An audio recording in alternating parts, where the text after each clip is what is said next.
In most rooms, the first person to confess a flaw gets called mature. The person who labels his own insecurity before anyone else can point it out gets praised for being self-aware. That praise feels safe. It also trains the wrong reflex. It turns awareness into performance, and performance into permission to stay weak. Quietly, you learn to trade standards for sympathy and to confuse exposure with control. The truth is simpler and less comfortable. Real self-awareness increases advantage. Performed self-awareness leaks leverage. One builds a private map so your choices sharpen.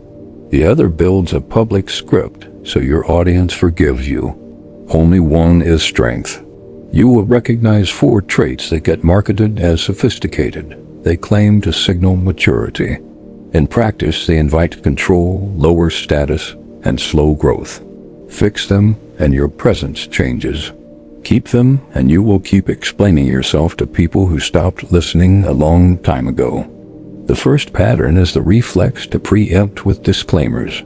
You lead with "I am awkward, I am anxious, I am bad at names, I tend to procrastinate, I am not good under pressure." You expect credit for honesty. You get a shorter leash. This is self-handicapping.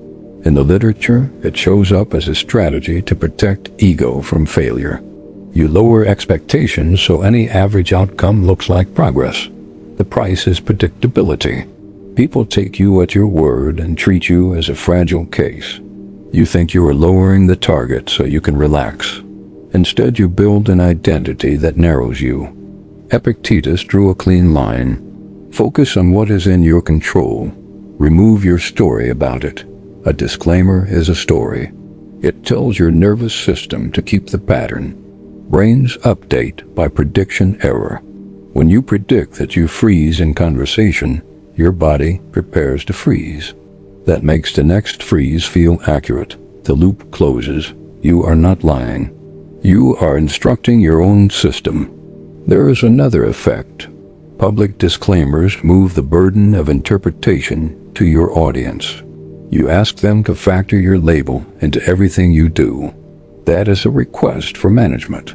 The competent will not take that job. The controlling will. Machiavelli warned about inspiring contempt. Contempt follows those who announce they cannot carry weight.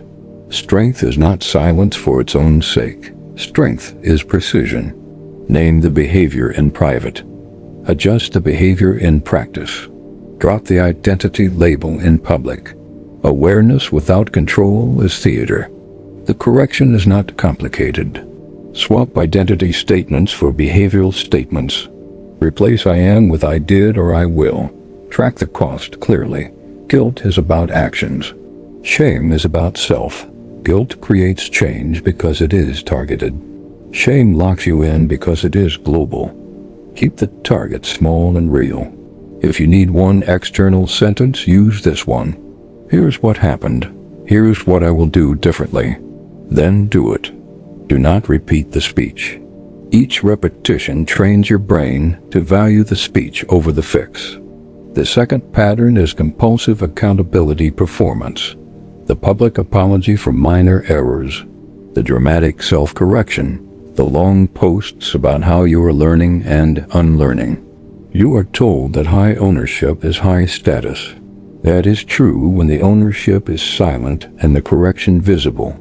It is false when the ownership is loud and the correction thin. The human animal reads signals. Frequent apology is a submissive display. It shifts you into a low-rank lane. It rewards those who push you there. People test the boundaries you advertise. There is a psychological trap here.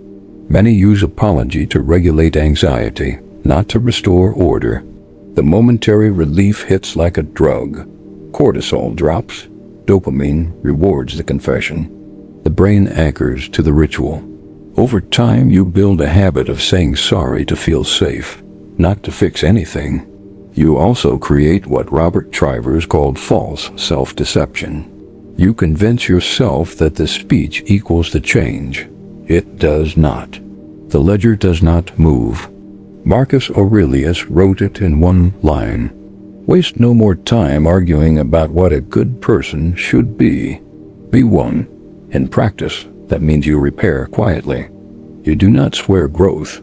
You do not ask for patience. You remove the cause of the error and accept the consequence. If you need to apologize, do it once, with no qualifiers. Then demonstrate a new baseline. You teach people how to treat you by what you tolerate and by what you correct without ceremony.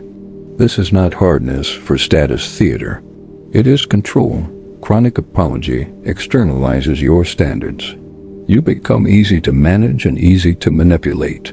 A person who can be pushed into public guilt can be walked into public concessions. Machiavelli noted that a leader must avoid being despised. Over-apologizing for small things signals you will fold on larger ones. The result is not mercy. It is escalating demands. The third pattern is radical transparency as a lifestyle. You explain your thought process in real time. You publish your doubts. You expose your biases. You tell people what you might do before you do it. You learn that secrecy is toxic and honesty builds trust. You missed the part where asymmetry builds safety. Every negotiation theory in history treats information control as basic. Each extra piece you share narrows your options. You create commitments you did not have to create. You give others a script to play against you. Behavioral economics calls this costly signaling. If you reveal constraints, you think you are buying credibility. You are also selling leverage.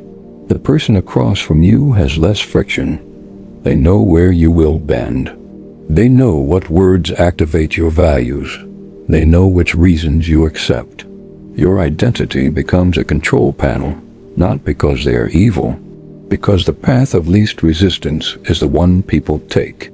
Clinically, transparency can be a compulsion linked to anxiety. The mind seeks certainty.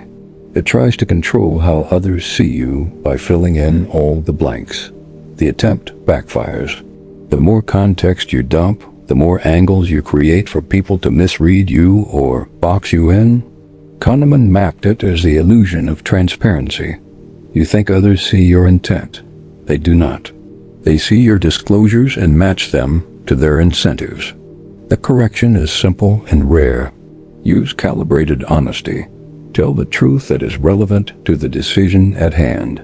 Withhold what creates noise, not clarity. Delay disclosure until timing serves function. Speak in clear commitments instead of internal process. Do not narrate your mind to anyone who did not earn that access. Honesty is a tool, not a purge. If you want to be trusted, become consistent. People trust what they can predict. They do not need your diary. They need your delivery. The fourth pattern is overanalysis dressed as depth. You call it processing. You call it integrating. Weeks pass. Months pass. You produce frameworks, not outcomes. You think in circles and congratulate yourself for nuance. This is not maturity. It is flight. The brain uses rumination to avoid pain. It feels like work. It is not work. It is stalling. The default mode network lights up. You revisit the same scenes.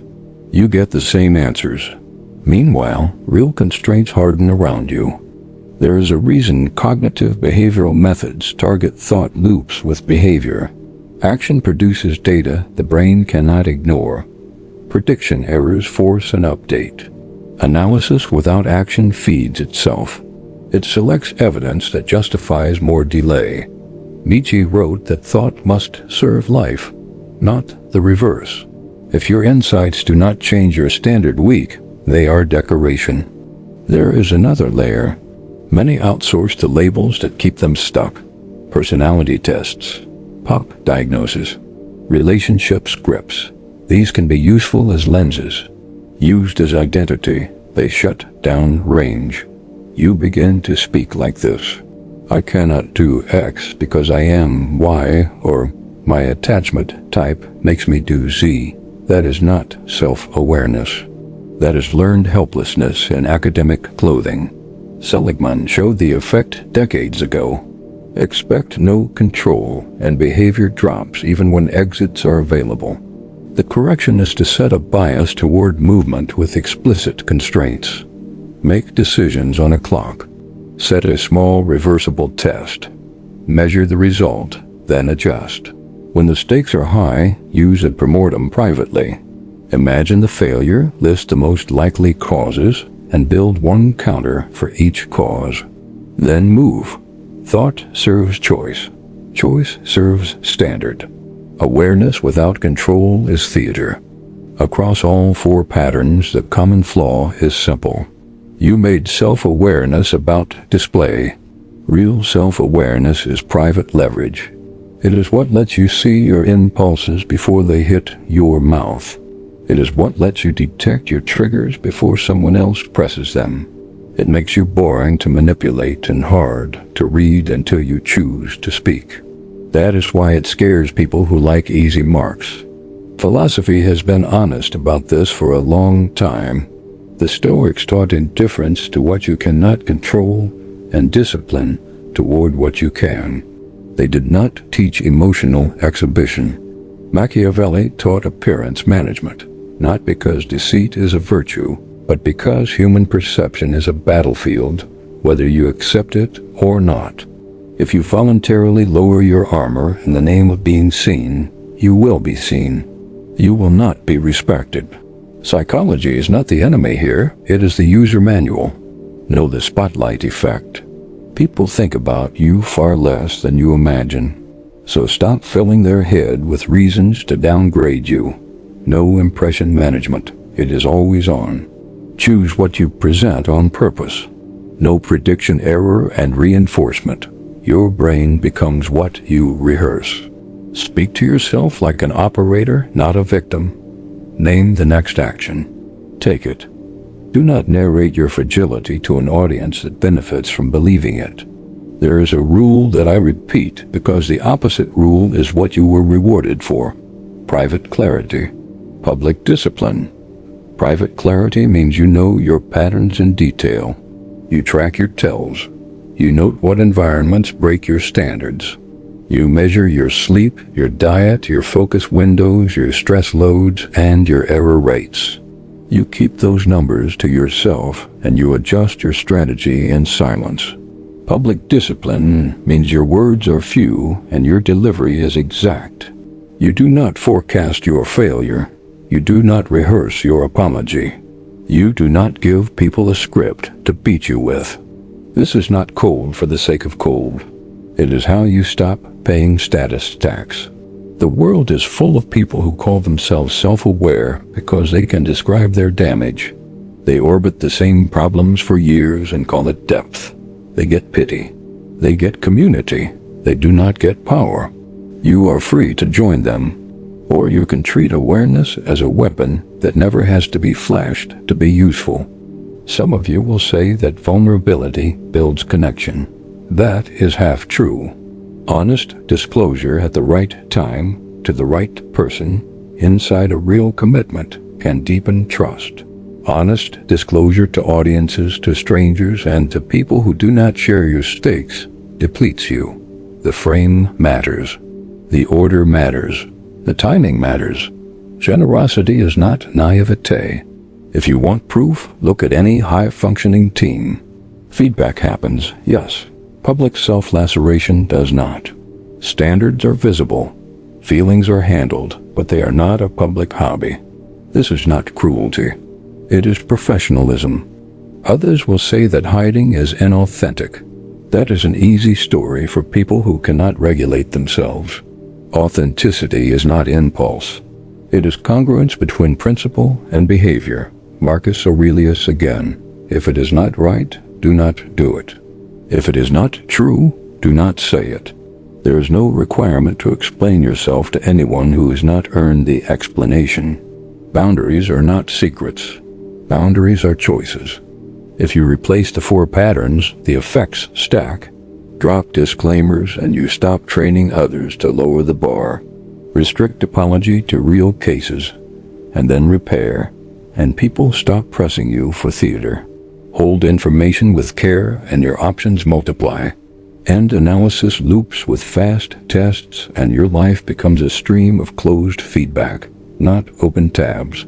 Your baseline rises. Your internal critic gets quieter because your behavior is doing the work. This kind of shift does not spread easily. Many industries profit from your confusion. They sell you language for your loops. They call it insight.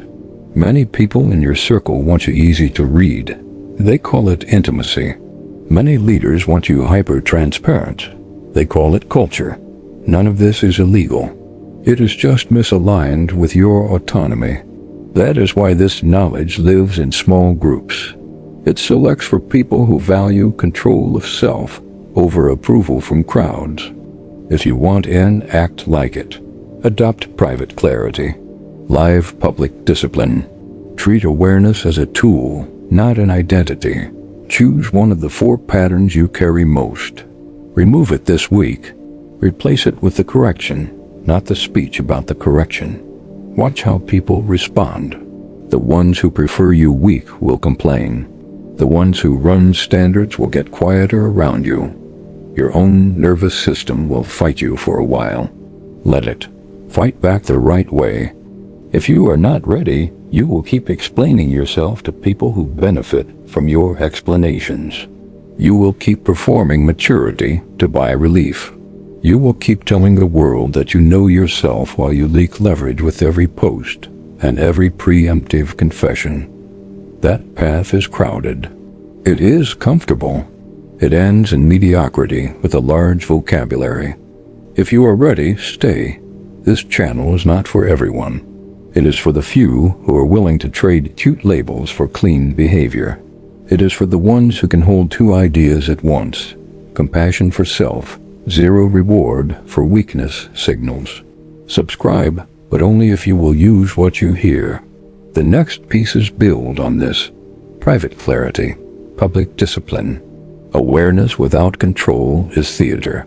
You already know which side of that line you want to live on. Now prove it.